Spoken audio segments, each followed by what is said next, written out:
everyone along. Today we will see a new lesson, a new poem in English, that is the Triantiwontigongolope, and it is written by the C.J. Dennis. Okay, the poet name is C.J. Dennis. It is a nice and an imaginary poem. Okay, in this poem there is a one insect which is imaginary, and the name is Triantiwontigongolope. It is a big but a very nice and playful name, right? So students, this all are the insects which actually you can see in your day-to-day, like a butterfly, ladybug, grasshopper, dragonfly, fly, spider. This all are really exist in our real life. But our today's poem, there is a one insect which is full of imaginary. And this poet, let me take some information about the poet. Okay, the poet name is Grassus Michael James Dennis, known as C.J. Dennis. That is a short name. Born on 7 September 1876 and passed away 22 June 1938. He was an Australian famous poet known for his poem. He was the most successful poet in Australian history. He is a famous poet. Okay, this is our poem. First I will recite the first stanza for you, and then after I will explain it. Okay. There is a very funny insect that you do not often spy, and isn't quite a spider, and it isn't quite a little like, but nothing like a big bird that climbs on a tree. Its name is quite a hard one, but you will learn it soon, I hope. So try Triantiwontigongolope. Again, Triantiwontigongolope. So what in the first stanza? In the first stanza is given, the poet is in a very imaginative mood. Okay, he talked about an imaginary insect, and he called insect Triantiwontigongolope. He said that this is a very funny insect that you do not often see. That you do not often see.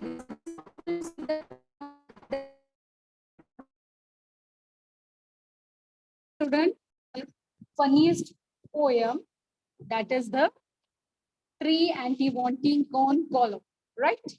So it's something like a beetle like a insects, and a little like a bee that means a honeybee. Okay, it is not like a woolly little fat worm. Now what is this, the woolly grab?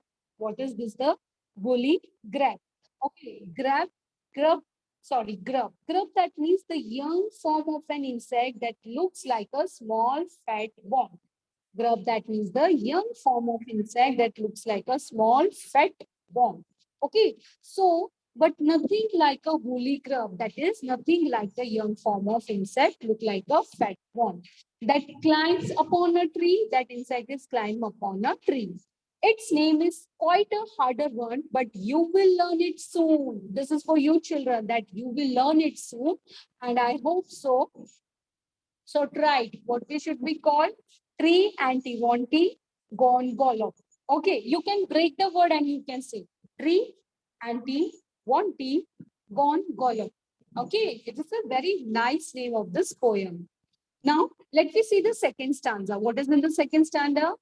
That it lives on wheats and wattle gum and has a funny face. Its appetite, it's hearty, and its manners are disgrace. When first you come upon it, you will give you quite a scare. It will give you quite a scare. But when you look for it again, you find it isn't there. And unless you call it softly, it will stay away and mope. So try. Now, what is given in the second stanza? That it lives on weeds. It lives on weeds. Weeds, you can say, are grasses. Okay. And wattle gum. Bottle that means a that is that kind of bottle that means a gum obtained from a tree in the form of reddish tears or lumps. Okay, wattle gum, that means the gum obtained from a tree in the form of reddish tears or lumps that we call a wattle gum. And he has a funny face. He has a funny face. It's appetite. Okay, appetite means what? That is desire for food. Its appetite, that means a desire for food, is large, and its manners are quite disgraceful. Disgraceful, that means a dishonor or disrespect. Disgrace, that means a dishonor or disrespect. Okay, when first you come upon it, you will it give you quite a scare. It gives one quite a scare when you first comes across it.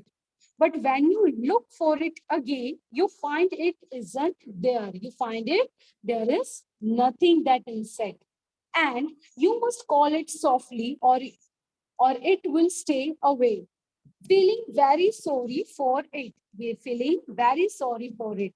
The poet once again asks us to try and pronounce the insect name. The poet once again try and once again tell us to pronounce the insect name. So what is the insect name is Triantiwontigongolope. Triantiwontigongolope. Now let us see the third stanza. It trembles if you tickle it or threads upon its toes. It is not an early riser, but it has a nubbish nose. If you sneer at it or scold it, it will stickle off in shame. But it purrs quite proudly if you call it by its name and offer it some sandwiches of silly wax and soap. So try. Okay. So what is given in this is third stanza? It trembles. Okay. It trembles. That means if if you try to touch somebody. Okay, that means a shake. Trembles, that means a shake.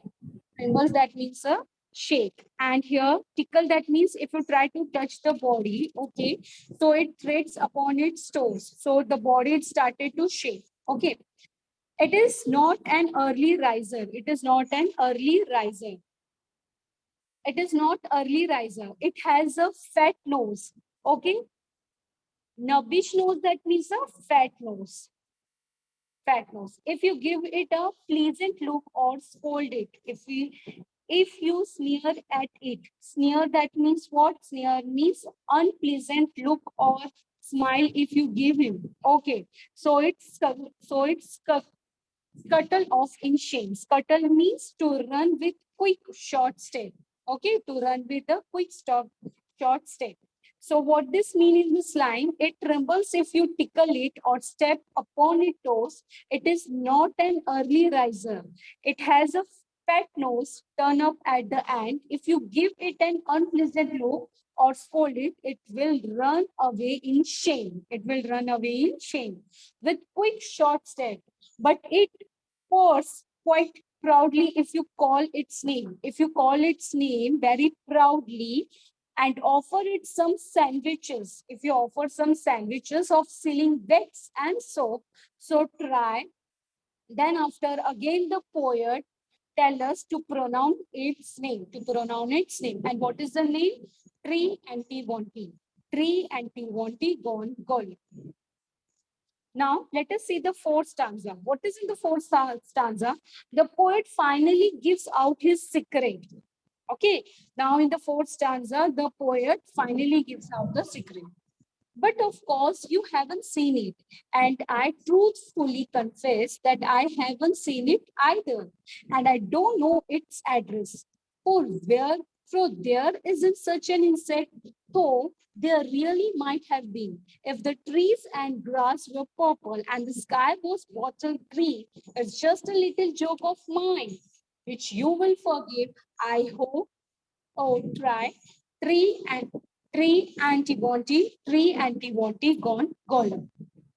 Now, what is given in the fourth stanza? In the fourth stanza, the poet finally reveals the secret. He said the truth that he said that the readers may not have seen this insect. Even the poet neither sees the insect, nor does he know where it lives, because this is the imaginary insect. He said that he isn't such an insect, but there might have been one. Maybe it might have been one. Provided the trees and grasses were purple. Now, suppose just imagine if the trees Suppose just imagine the trees and the grass have a purple in color and the sky also are in green in color. Have you seen this kinds of trees and sky? No. These words are used just for presenting the imagination. It's are just imaginations. Okay. So here the little joke of the poet. Here the little joke. He say it was just a joke. And he asked the reader to forgive him because he might be say the joke. So forgive him. But at the end, he once again asks to you to pronounce the name. So what is the name? Triantiwontigongolope. The full name is what? Triantiwontigongolope. Now you people might be thinking why it is so difficult and big name, because it's just a imaginary insect. So for the playful method, the poet gives that name Triantiwontigongolope. So this is all about the poem. All right. Now, here we have the new words. We have the new words. Spy. Spy that means to see. Spy that means to see. Bitter. An insect, often large and black, with a hard case on its back and wings above. This beetle, it's one kind of insect. Full discrimination is given in this sentence. Okay. Now, what is the grub? Grub that means the young form of an insect that looks like a small fat worm. Okay, that is also one kind of insect. Now, watchel gum. Gum obtained from a tree. Students, have you ever observed in the tree there is some kind of gum is obtained and it is reddish here or it has lumps. Okay. Appetite. Appetite means what? Desire for the food. That means you have feeling hungry, desire for the food. Mob. Mob that means spend your time doing something or feeling very sorry for yourself. Mob that means you're feeling very sorry for someone. Trimble that means shape. Snubbish that means short, fat, and turn up at the end. Okay, so what is the short fat here? The nose. Sneer. Sneer that means an unpleasant look or smile. That means a unpleasant look or smile. Scuttle that to run with quick short step. Scuttle that means to run with a quick short step. All right. So students, here we have the rhyming words. Here we have the rhyming words. Okay. Now let us see the first. First rhyming words means what? Where the two words sounds are same. Where the two word sounds are same. That we called out the rhyming words. Right? The two word sounds are same. That we called out the rhyming words. So what is our first question? Our first question is fly.